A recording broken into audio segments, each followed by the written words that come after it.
Mary New Life Deaf Aid. Welcome to my YouTube channel. Like, subscribe, share, and drop a comment. Hey! Woo! Blessed are those who have beds. I tell you, the cold is too much. Imeshinda duvet. This is more than duvet. This cold, oh. Yeah, but women take care as you're being cuddled, oh. After 9 months, you'll be through the pain alone. Anyway, maneno ni mengi. So, how many of you have children? I have a daughter. She's only 2. Mambo ananifanya, the thing she does for me. Yani vitu tu anaribu vitu vyangu tu akipata personal. Sijui watoto pia anajua about beauty when they are so young. Anyway, I hope you guys are cool. Please subscribe to the YouTube channel. Like, share, and drop a comment. Let's learn about something. So, I work in New Life Mission Deaf Aid. It's a non-profit organization. It's a charity organization. And we particularly work with the deaf people in particular. I like this thing in particular. So in particular, we work with the deaf people. And as a charity organization, there are things that, some challenges that we face here and there. That's what I want us to share. And if you're also working in a charity organization, please just drop a comment. Let me know in your comment section the challenges that you face and how you always overcome them. Now, in charity organizations, you know, because you work with the local people, and the expectation of the local people, I don't know, let me say the mindset of the people that we work with, of the beneficiaries of the organizations. These are particularly the parents and also the deaf themselves, because we work with the small children, we support them to go to schools, but also we have the deaf adults in the program. We have a spiritual growth program that is going on so well. We sponsor interpretation services in church, and yeah, we are based in Homa Bay, in Kenya. So I have been facing challenges since we started this organization, young though, but let's hear. Number one is over expectation. You know, when we take a child from a poor family, then the parents will come, because even the name of the organization suggests that what the organizations will do, you know, it's a deaf aid organization, so it will deal with the children who have disability, and that is what the donors are sending the money for. So we go to these poor families and you take a child, the child qualifies. Of course, you have to look at some 3 things before the child qualifies, and then we will take the child and we start supporting the child, and then the parents will always come with over expectation. I tell you, the parents will come that, oh, you know, I have been sick. You know, they want you to sponsor their medication. They want you to sponsor their other children. But you know, the organization's policy is very clear and very precise that we are supporting the people with deafness, disability, and particularly deafness. The child might be physically stable, blind, but also deafness is a factor here. But you know, leave alone even disability, they just come with some petty cash. I don't know. I don't know. Maybe they know that there is just flowing cash. You can't lack cash. But they don't know that really these things are really sent on a budget, on a very fixed budgeting fund. That sometimes we always help, but from our own pockets. It's not the money from the donors. No, it's from maybe your own salary. And you also have dependents. It's not like you're earning millions. And you know, over expectation has really been an issue to me. And they even start taking you negatively when you can't support them, because sometimes many times I'm also not financially good also in my pocket, and I say that I can't support this, and then they say, oh, she's stingy, and oh, the donors are sending money. Hey, I wish they could leave the terms and conditions that money comes with. So my expectation has been a challenge. Number 2, insufficient funds. We have a lot of programs that we really need to roll out, really, and they are not a want, they are need. These are very basic things that we need to do as an organization, but we are constrained because of financial insufficient funds. We don't have enough funds sometimes, so we just have to postpone some things, but they there is a need for them. Though we try to talk to our donors to try to do some fundraising here, it's not easy, man. It's not easy, but we really try a lot. These are just few challenges that we face. There are a lot. We can talk about them the whole day, but I just chose some few. Over expectation, number one, and number two, insufficient funds. Number three, parental neglect. Hapo vipi? I don't know. Parental neglect. Not really neglect as such. I don't know how I can put it, but the parents, they leave the whole responsibilities to us, the people who are supporting these children. Like now we've taken these children. Okay, we do home-based programs, so there are some that they will be forced to do. Hata kama wataki, they will be forced to do some 1, 2, 3. But there are some that hiyo ni yenu, hiyo mshughulikie, hiyo tutaki. For example, we normally do shopping for our children from zero to everything that they need in schools. And maintaining a special needs child, my friend, it is expensive. But we also want the child to feel like it's not just us doing. We want the parents also to be involved. But the parents have given the whole load to us. And that is really a thing that we are fighting. The child must be involved in the parent's life. We are not taking, no, you must play the parental responsibility, to also help this child. Like, sijui ni kuachilia wanaachilianga. I don't know, it still just come back to over expectation that they think that we have a flow in cash. But this is really not the case. So like, you will never find a parent even going to visit their children in school. Imagine we do for them the shopping to schools, and then we drop them to schools. And we also, during half times, we go back and pick them and take them back. Of which I'm thinking that I should be changing that, because I want the parents to be involved in their children's life. Because if I'm the one going to school, taking them, bringing them back, imagine I have to make like 4 trips. Going to school, coming back, going for the half time, coming back, closing day, coming back. Imagine, for the sake of these children. And their parents, they don't even know the school that their child is going to. They don't know.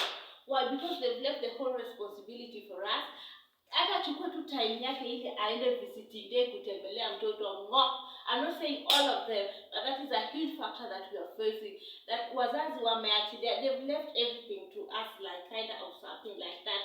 Like, even something like slippers. If your child's slippers gets old in school, like the bathing sandals, it gets old in school, or it's broken, imeharibika, there are ways we can survive. Even giving the child money to go and repair this bathing sandals, New Life Mission Defect will buy. And when they are going back to school, the parent will confident to tell you that, so and so, she does not have slippers. How? But we bought slippers last time. Imagine we have to buy like even from slippers. And when the slippers is broken, the parent cannot even take that responsibility to buy for the child's slippers. Guys, please help me on this. Please on the comment section, can you please help me on this? Because I really need to check this mentality out of the parents. They've left the whole load to us, really. And it's not all the time that we will request money for shopping and it is being sent 100%. Yes, we make requests, yes, our donors support us, but it is not guaranteed that when we make a request, that request will be honored. No. There's some they will say no, there's some that they just ignore without talking about it. But here are the parents, they don't want to contribute. How can I make them contribute to this? Yeah, so that their children also see that my parents is really interested in my education, in my life. There is a parent who didn't know completely where the school, because we have a small vehicle that we ferry the children to school with. And so when we are going to school, always the bus is full. This vehicle is full with us, with the children, and with the children shopping to school. So we cannot afford to carry another parent in it. We cannot accommodate to carry another person in it who is not sponsored. So this parent, the way we've been taking the children to school, amejua tu jina shule iko in this place, but ajui ukipeleka she cannot create that school. So that is a really big challenge that I have been having. So recently mtoto akawa mgonjwa kabisa. Aki, we face these things.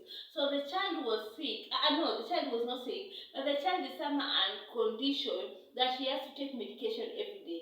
So sijui dawa akaeka less ya mtoto because it's her responsibility to ensure that the child has medicine to sustain her for the whole term or for the period from half term to till the depending on how long they will stay in school. So I told her, this child does not have medicine because the matron has phoned me, the school secretary has called me, the teacher. I know now it's now an kind of emergency. And if the child does not take this medication, sasa ameshakuwa akikaa without taking it for some time, and if it continues like that, the child might go into crisis. So they called me and I was in a meeting, and I called her angry. And I told her, what's wrong with you? Didn't pack for the child enough medicines. Make sure that you drop the medicines to school today. Surprise. I don't have fare for transport. And that is your kid. You don't have fare. See, who's after cook? Why don't you even sell your chicken? And drop the medicine for the child in school. There is a time also another child was sick. So they treated her in school, but she had malaria and I don't know, typhoid. Something like that. So they treated her in school and the infection reoccurred. And then they treated her and the infection reoccurred. So the third time when it was reoccurring, it became stronger. So the head teacher called me and told me that now we need the parent to come and take this child home and monitor her and take her to the hospital. Mpaka pone until she becomes strong. Then she takes her back to school. Hey, my friend, when I told the parents about that, go and pick your child in school, the child is sick, blah blah blah. Yani, they want that even if their child is sick, sijui, I go to school and I pick them, niwalete kwa mkono. Imagine, I don't have transport. I hate to hear this. I don't have transport for your child, and this is a whole grown man. Why can't you even borrow, come back and work hard and repay it? Like these people, they think that we always have flowing cash. Imagine hakuna pesa. Sasa zingine unaweza kaa hakuna pesa, mwezi iko katikati, the money you were sent imeisha, you are just waiting for the next donation, and then pop a problem come that a parent should step in kama mtoto wake. That does not even concern the organization, and then they tell you such nonsense. I call this things nonsense. I remember there is a time that we told them, take the children for assessment to the hospital so that we send the required, we do the required procedure so that they get the disability card. Because if you're a disabled person and you don't have a disability card, you can't even get these education grants like CBF funds. You can't under the disability people, and they are favored. So we told the parents, please go and take this, and we've even given the money for the assessment. Even doing that atikwenda ku hospital, because in the public hospitals in Kenya, how the queue is long and you always have to wait for the doctor. Even that, to take their time, waende pale wakisubiri daktari na pesa imelipwa, that one too is hard. It is us to come and sit there. I say no. Hey, I really, when I didn't like the way you talk to. Imagine. These people, they don't know the sacrifice that we really do for them for these things to come down. It involves, we need a lot of favors from God. We need God to give us favors to people. They really don't know how long we take to write a proposal. Sometimes unaenda kulala hata saa saba ya usiku. At work, it's when you go to sleep. You pray for favors, you're writing proposals here and there. You are requesting for funds from different people to help sustain the education of these children. Bado nataka uende mkalie na mtoto hospitali kingoja daktari for assessment. Yenye itamsaidia tu yeye bado. Aki is hard. Sometimes saa zingine huwa ni ngumu. Saa zingine tunataka tu vitu that things that can encourage us. But these are really the things that we face. I don't know, they think that now I should close the office and go and wait for the doctors. Now maybe I sleep at one for them. I only have one child who has not even started schooling. That alone cannot make me to sleep at one. But then I'm not complaining, but they are not taking their part. Ni kila kitu wametuachia, mzigo yote wataka watuachie. Hata ukiambia mtoto wako ni mmoja, hata slippers ikiharibika, hizi mnunulia mtoto. Anyway, it is what it is. The last one is heavy. It's not heavy. When I started the organization, don't mind that. Let's listen to the points. When I started the organization, there were a lot of myths. Mimi sijui kama people are being given funds and then they don't use all funds for the children. Mimi, all the funds that are sent for the children goes to the children. All the funds that are sent for development goes for development. So it's like when I was giving all the funds for the children, there was a brother like, is it real deal? When the deal is too sweet, is it this? So well, like I remember there's a time during the COVID time, a donor sent money to buy food donations during the COVID time. Oh, I bought food. Foodstuffs. I bought them with all the money. So some parents are coming, is it real? This is devil worshipping. Where can she get all the money to buy this stuff? And but no, it's not from my pocket. Myself, I'm poor. I don't even have my own house. I live in a rented 1-bedroom house that is so small. It's not my money. It's money that is from the donations, and it is for those people and their families. And I have to give it all out. It's not mine. So we also have to suffer from those myths. But that one, it's not as if mimi yenye inanumizanga sana hiyo ya wazazi kulegeza all the responsibilities to us guys. So when I talk about that, I know the action must be mine. It be too much and you're like, but sometimes unajua kuna hizo vitu zenye zina things that really spike your anger. So yeah, it is what it is, man. So next time will be there are a lot of challenges that we face, and if you are in an charity organization, please can you share with us at Mary New Life FM, as you subscribe, as you comment, as you share, as you tell a friend to subscribe, because you know this organization is also very young and we are still learning a lot of things. We have to benchmark with the organizations that have been in service for a long time, what they have done to make them successful and to sustain them. Because another factor also in the charity organization that I have known, we don't just have to depend on the donors.